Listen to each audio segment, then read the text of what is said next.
రుదిని ద్వేషము మీరు వదలండయ్యా, పెదవి ప్రేమలు మీరు మానండయ్యా, మాయా మాటలనంతా మది ఎన్నాడు కాదు, క్రియలతోనని క్రీస్తు చెప్పాడయ్యా.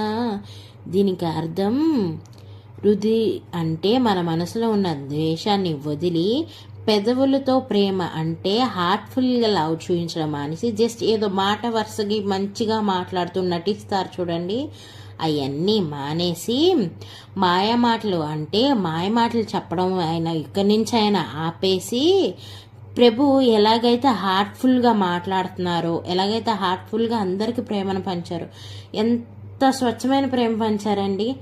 ఆయన్ని మించి అసలు అట్లాంటి ప్రేమ అసలు ఈ భూ ప్రపంచంలో దొరకలేదు, వినలేదు, చూడలేము. ఆయన ఎంత మంచిగా అసలు ఎంత గొప్పవారంటే మనకి మాటల్లో చెప్పడానికి కూడా మాటలు దొరకవు. ఎంత మంచివారంటే ఆయన అంత మంచివారు. ఏనాడు మాయ మాటలు చెప్పలేదు, అంత మంచిగా చెప్పారు. ఆయనలాగా క్రియలతో యేసుప్రభు వారు ఏదైతే చెప్పారో దాన్నే ఆయన పాటిస్తూ చెప్పారు. అంతేగాని మిగిలిన వాళ్ళకి మెల్లే చెప్పింది చేయకుండా ఓన్లీ చెప్పడం వరకే చేసిన వారు కారండి. ఆయన చెప్పిందే చేశారు.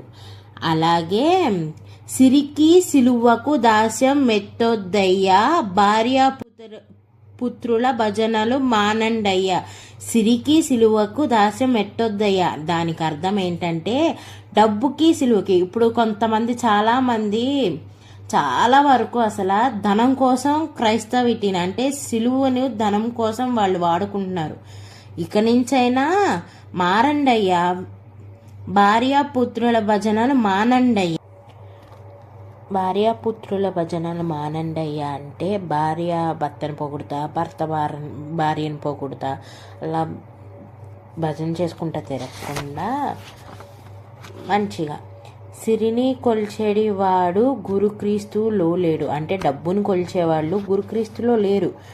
ఫర్ ఎగ్జాంపుల్ డబ్బున్న వాళ్ళందరూ ఒక చోటు ఉండి మేము దైవ భక్తులం అని చెప్పుకుంటారు. అదే బైబిల్లో ఉంది కదండి, వేషధారులు వస్తారని, వారి గురించే చెప్పేది. డబ్బు మతంతో ఉంటారు చూడండి, అట్లాంటి వారు ప్రభు భక్తులు కారండి. అదే సిరికి సిలువకు దాస్యం పెట్టొద్దు, గురువుకు నామాలు పెట్టొద్దయ్యా.